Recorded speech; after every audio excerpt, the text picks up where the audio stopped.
तो आज हम स्टार्ट करने जा रहे हैं क्लास 10th का पाठ 12 विद्युत। तो बच्चों, जैसा कि आप लोग को पता है कि विद्युत जो है हमारा आधुनिक समाज में एक महत्वपूर्ण स्थान विद्युत का है। यह घरों में, विद्यालयों में, अस्पतालों में, उद्योगों में तथा ऐसे अन्य संस्थान हैं जहाँ इसका उपयोग किया जाता है।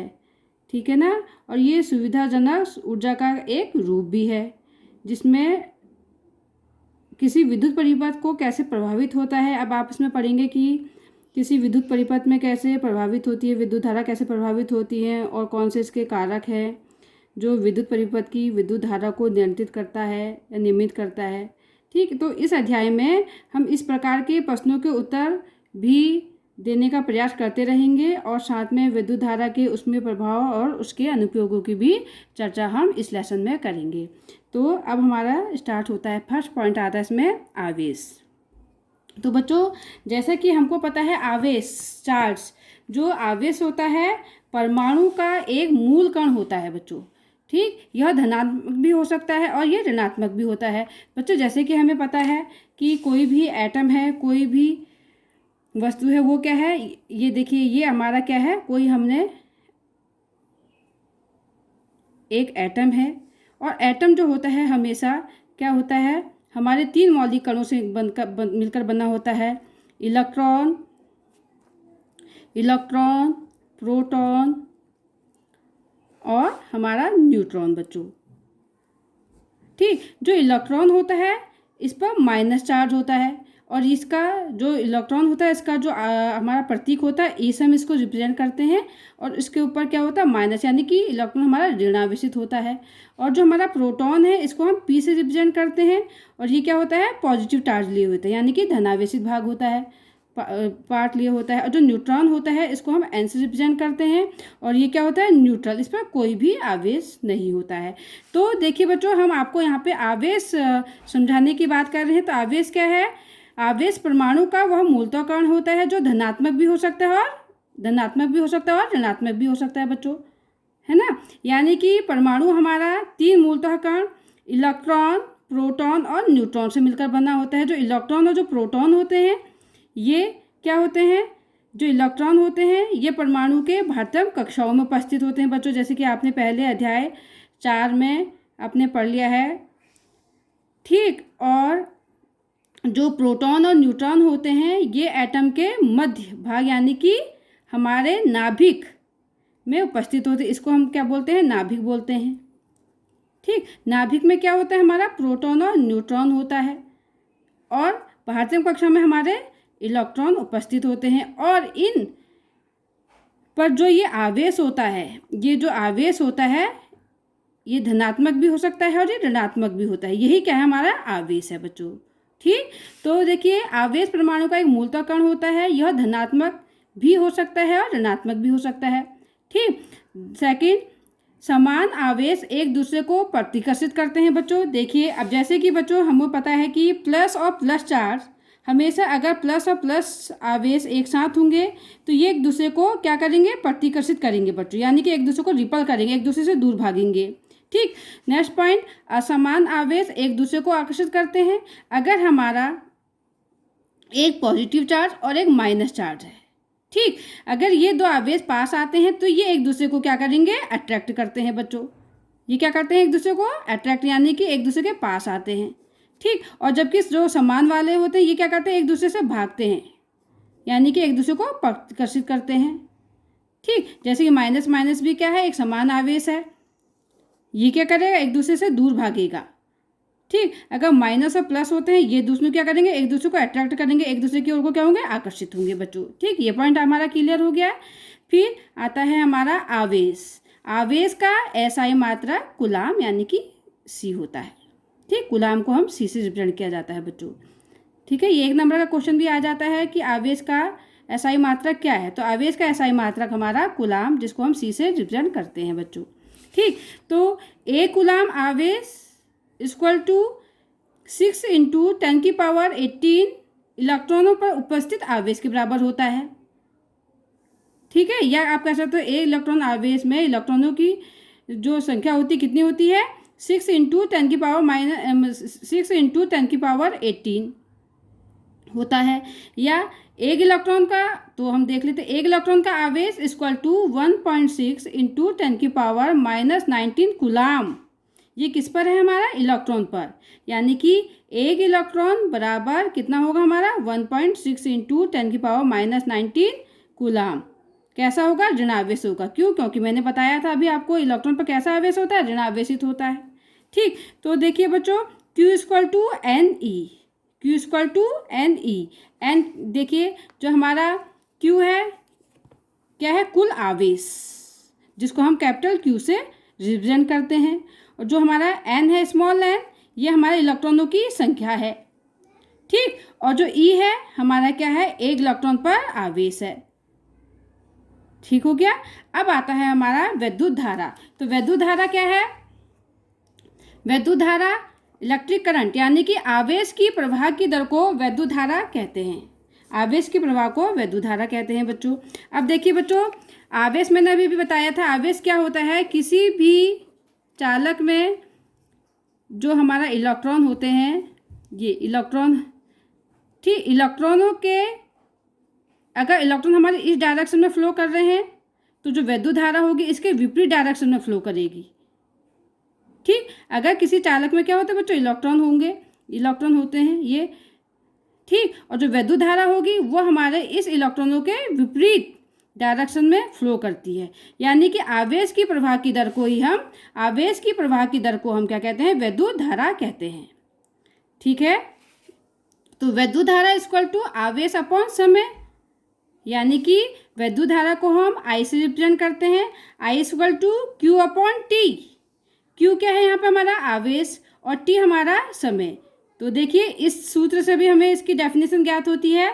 आवेश की प्रवाह की दर, आवेश के प्रवाह की दर क्या है, वैद्युत धारा कहलाती है। यानी कि जब हमारा आवेश प्रभावित होती है, जितने समय में हमारा किसी चालक में अगर हमारा आवेश फ्लो होता है तो वो हमारा क्या करता है, वैद्युत धारा को रिप्रेजेंट करता है। ठीक है बच्चों, तो अब इसमें आता है आगे,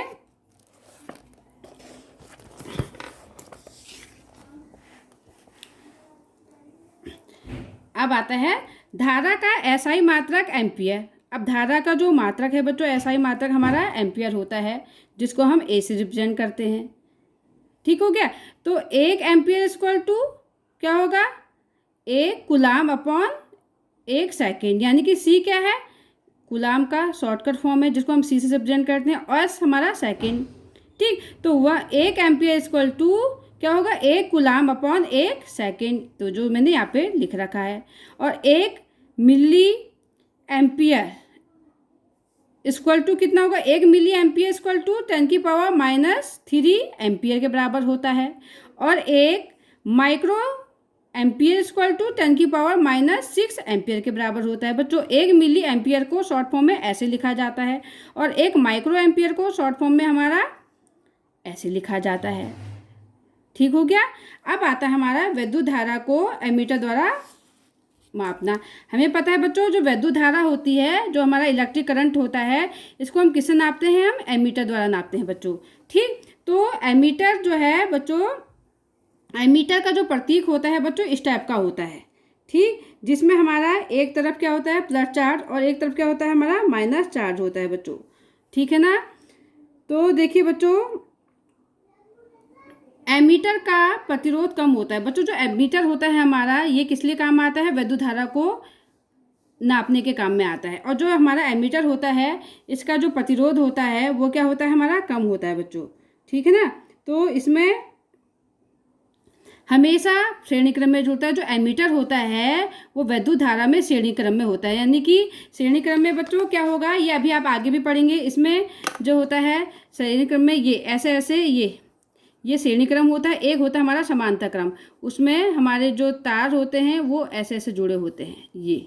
ठीक, ये होता है हमारा समांतर क्रम और ये होता है हमारा श्रेणी क्रम। जो हमारा एमीटर है वो हमारा इस क्रम में जुड़ा होता है विद्युत धारा से, यानी कि श्रेणी क्रम में जुड़ा होता है। ये अभी आगे आप डिटेल से पढ़ेंगे बच्चों। ठीक, नेक्स्ट पॉइंट आता है हमारा, वैद्युत धारा की दिशा इलेक्ट्रॉन के प्रभावित होने की दिशा के विपरीत मानी जाती है। और जो हमारी वैद्युत धारा होती है बच्चों, अभी मैंने आगे भी बताया था आपको, जब किसी चालक में हमारे जो इलेक्ट्रॉन आवेश के प्रवाह की दर जो होते हैं हमारी वैद्युत धारा होती है। ठीक, अगर हमारा इलेक्ट्रॉन इस डायरेक्शन को फ्लो कर रहा है, बह रहा है या चल रहा है, इस डायरेक्शन की ओर को चल रहा है, तो हमेशा विद्युत धारा उसके अपोजिट डायरेक्शन में फ्लो होती है। देखिए, अगर इलेक्ट्रॉन इधर की ओर को चल रहा है तो विद्युत धारा हमारा इधर की ओर को फ्लो होगी। ठीक, और जो हमारा विद्युत धारा है इसको हम धनात्मक भी मानते हैं बच्चों, धनावेशित मानते हैं विद्युत धारा को। ठीक, तो अभी हमारा होता है एमीटर। अब पढ़ते हैं हम विभवांतर। विभवांतर देखिए बच्चों, इसमें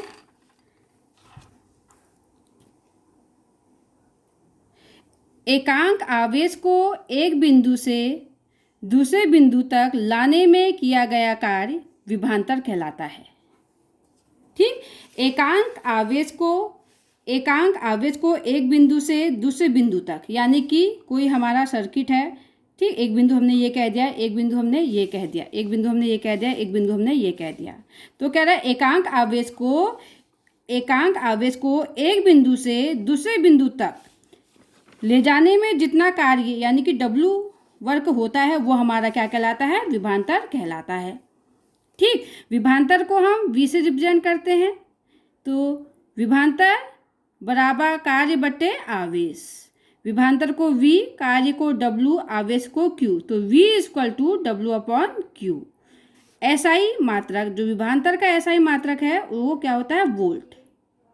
ठीक, अब आता है हमारा 1 वोल्ट। 1 वोल्ट बच्चों आपका शॉर्ट नोट आ जाता है। क्या होता है, जब 1 कूलाम आवेश को लाने के लिए 1 जूल का कार्य होता है।